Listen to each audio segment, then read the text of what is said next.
I'm very well, thank you. Good to be here. Yeah, very good week, good day. Glad to be back on a Yeah, broadcast. great to be back and great to be back live. So I suppose today is as we're having this conversation live today. There's a couple of things. The first thing, what's going on in the UK with clients, with your clients over there, with businesses? How is the industry reacting over there at the moment? Yeah, good question. I suppose there's a lot of different things going on, but let's reference some common themes that we're seeing across our client base. I guess to frame this to begin with, we're an accountancy practice, in its typical form, but we provide a wide spectrum of services that range from those compliance type services right through to outsourced finance functions up to what would typically be considered a fractional FD type service. So we're embedded, quite deeply in terms of the role we play in a lot of our clients. So we've got our finger on the pulse of what's going on in a client's business, which is important for the way that we operate with them. So And you're talking to a lot of business owners in a very deep conversations with the business owners over there, and we understand there's a lot of sudden change in the world at the moment. I mean, there's geopolitical issues going on at the moment. There's the Trump tariff scenario going on at the moment, and on the ground, like we see here as well, we see businesses. So they're very busy, but they don't really know where there's a little bit of directional. The compass needs to be realigned back to the North Star. I think is a good way of putting it, I suppose. But are you seeing the same thing over there? we're seeing the same thing. It is what feels like a challenging environment for businesses on a number of factors. You mentioned geopolitical, typical economic factors that are impacting businesses. We should probably acknowledge that there's always challenges that exist in the Yeah, business environment. It feels like at the moment what I'm seeing here is the challenges that are presenting themselves are pulling businesses back into a reactive mode, which is never something that we want our that's clients to be dangerous. dangerous. It feels less effective, less efficient, less productive. And it goes against the way in which we would work optimally with our clients, whereby we want to be forward looking, proactive, and we want the principals in the businesses that we work with to be strategic in their focus rather than reactive and operational, I guess. And I suppose even myself, and I know yourself as well, that there's a lot of overwhelm going on at the moment because there's a lot of stuff happening, and taking your breath back and re-engaging and reconnecting with your goals and your purpose and what you're trying to do. I think it's not, oh, you do it at the start of the year and you forget about it for the rest of the year. Like, then we're naturally coming to the end of Q2, and we naturally have to actually realign ourselves with that. So in terms of that, the same thing goes with the business. So as people are really, really busy, and as we're looking at that, we need to connect back into the very basic principles of what we do, what we're trying to do, how do we solve small issues, how do we reconnect with the pattern that we need to be on. Yeah. And do you know what? So this is a coincidence because this is certainly not by design, and we're pretty off the cuff with the conversations we have. But you Yes. mentioned something there that I've been having a thought about just this morning.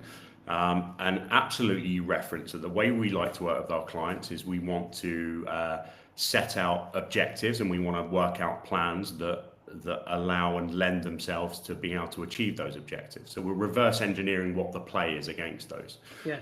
And something that I've been thinking about, and you've referenced it here, is, and I heard this a lot in the corporate world about setting a purpose, and I think purpose is the point that I wanted to land on because whilst you remind yourself of the purpose of the efforts, it allows much more motivation and momentum on the efforts towards that.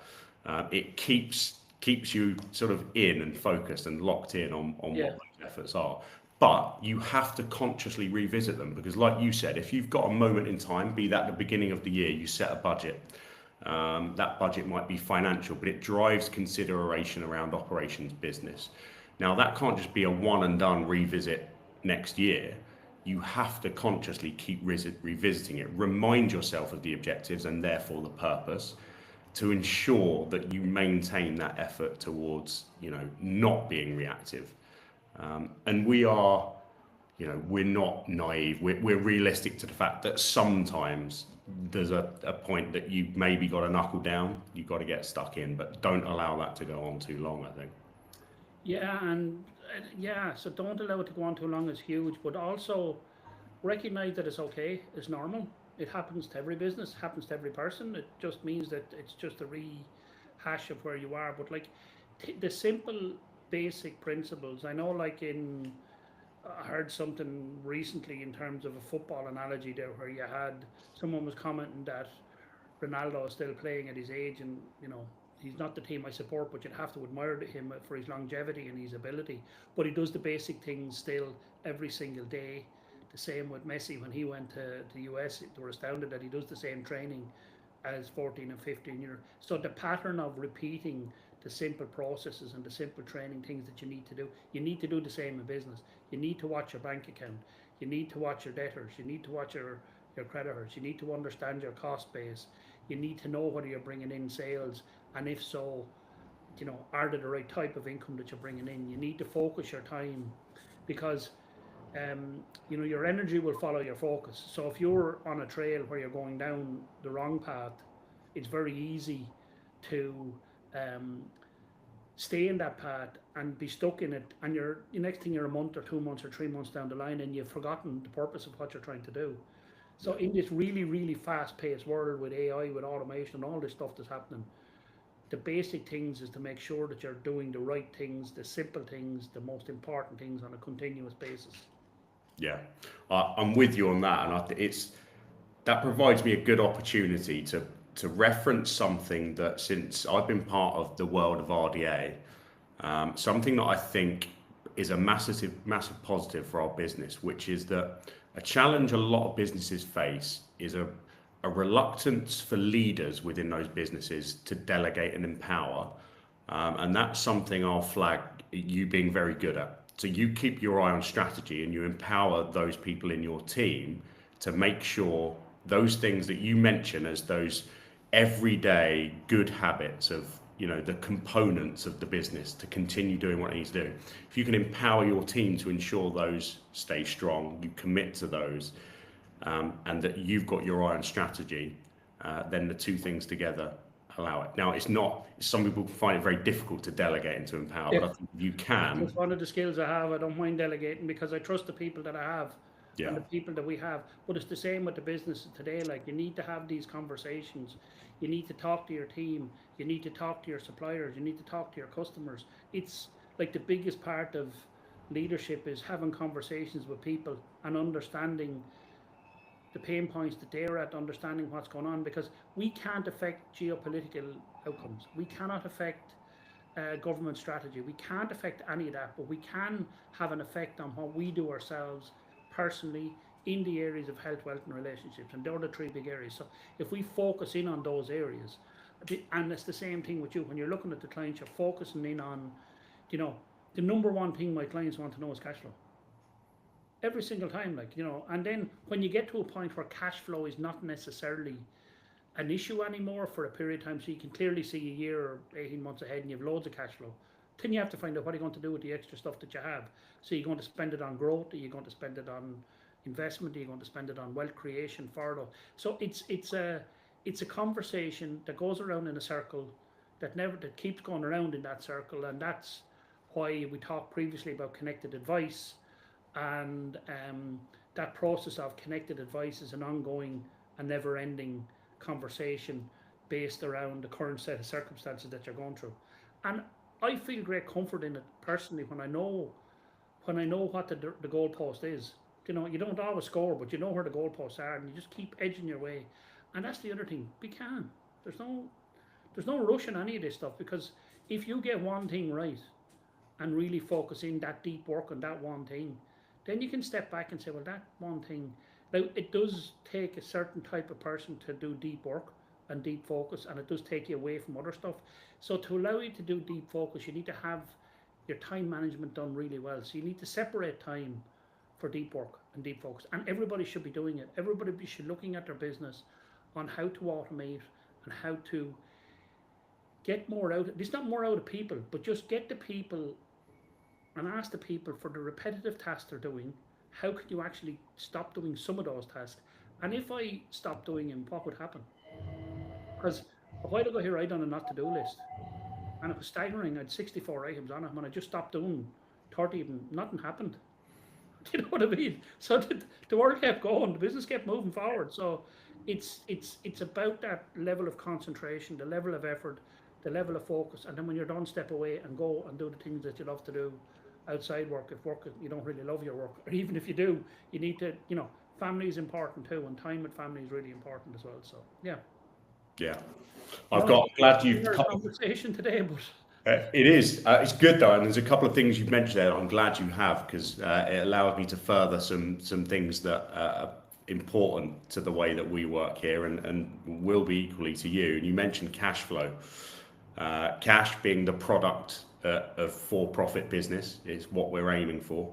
And the point I'd want to make, and we'd make sure we do this with our clients, is that cash flow forecasting isn't just a tool or an exercise in times of challenge. It's a tool and an exercise and an output that serves to support the furtherance of business in a number of different ways. It's not just an exercise making sure you've got enough cash to cover costs. Now, at times it might be that, but it's equally identifying opportunities for utilizing effectively cash that the business has made. And that might be for growth, it might be for diversification, it might be for investment, but it might just be for understanding, the distribution for shareholders, current state of business. Security of the business. Cash is king. Yeah, exactly. At this point in time, so it's that security blanket that you have wrapped around you on that side of it as well. But there's one thing that came up when we talked a little bit about it, and it's two very different things, and people mix them up quite a lot. The difference between a budget and a forecast. And Indeed. People say, I want to set a budget and I want to do forecasting. They're the same thing. They're absolutely not the same thing. No. Can you comment on that? I can comment. I feel like I spent a number of years having this conversation. My background, having been at a software company in which we produced software that was for forecasting predominantly, but with functionality for preparing budgets. It's a conversation that came up a lot. And the truth is that within the industry, even the opinion of accountants differed on what each of them were in their definition and how they were used. Now, look, I'll give you my take on this, but I'm not completely precious, but I've got, I'm fairly set in what I believe the situation is. And, to define it, a budget is a way of setting out a belief of what the position is for a year ahead. It's a moment in time exercise to allow for scoping out both the financial aspect of a budget, but an anticipation of what business looks like for a period ahead. Now, for me, I would say that's an exercise that's carried out in advance of the start of the new financial year for a business. And I'd say that it is set and then reported against as a benchmark, but does not evolve. A budget is a budget, is a budget. A forecast I would consider an evolutionary piece of work that moves with the business throughout the year and is reviewed on an ongoing basis, and is an opportunity to have both a primary course of direction that you've forecasted, so you can see your forecasted performance and cash flow, but equally something that can serve to allow you to create scenarios or to allow for strategic decision making that might give different outcomes.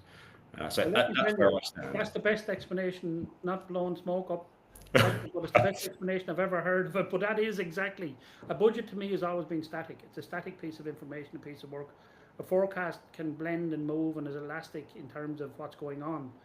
And, we spend a lot of time concentrating on, expenditures and looking back at last year's and seeing how we can free up more budget to allow us to do more marketing or set up, free up more budget. So it's a tool that we use to review and expand and fit it into a certain box that you had. But then the forecast is where you can have the scenario planning, which is what people really want. And I think that's, if there's anything to be taken out of this conversation today, is that, people really underestimate the power of this stuff and really, really don't. They'll do it and forget it. And it's like the goals, you can't do it and forget it. It has to be live. It has to be a target. It has to keep you focused and it has to show you what's going ahead. But it will give you freedom. It will give you sense of confidence. It will give you a plan and a traffic light system ahead. Do you know what I mean? If your budget is green, you're okay. If there's red into the future, you need to look ahead, and if it's orange, it needs attention. Yeah. You know, that traffic light system is just a brilliant way of looking at this. So, you know, what's green, what's red, what's orange, and then, you know, you're really focused in on, and it gives you time to plan it. So, I suppose, thank you very much. It's great to come back on again, and it's great to go live. And I will. Would you like to add anything or say anything to finish up? Do you know what? I'll say one thing because I've just been thinking it through as you closed off, and we started off this call by saying, you know, what are our clients feeling here, and it's the idea that perhaps there's a theme of clients because of the challenging environment, not necessarily being as proactive as they would like to be, and it's what you've made me think is of the analogy of, look, you're running down the road, and as times get challenging, your head drops, and you're more and more you're looking down at the road just in front of you, just ahead of your feet. And without, therefore, the foresight of what's coming. And what you don't want to do is run into a lamppost. So keep your head up. Keep your head up, keep looking out, and like you said, get those micro efforts instilled within the business so that you can be sure of what's right under your feet and you can keep your eyes ahead. And stick to the principles of business. They're there, they work. There you go. Thank you very much. Chat soon. Cheers, then. See ya. Cheers.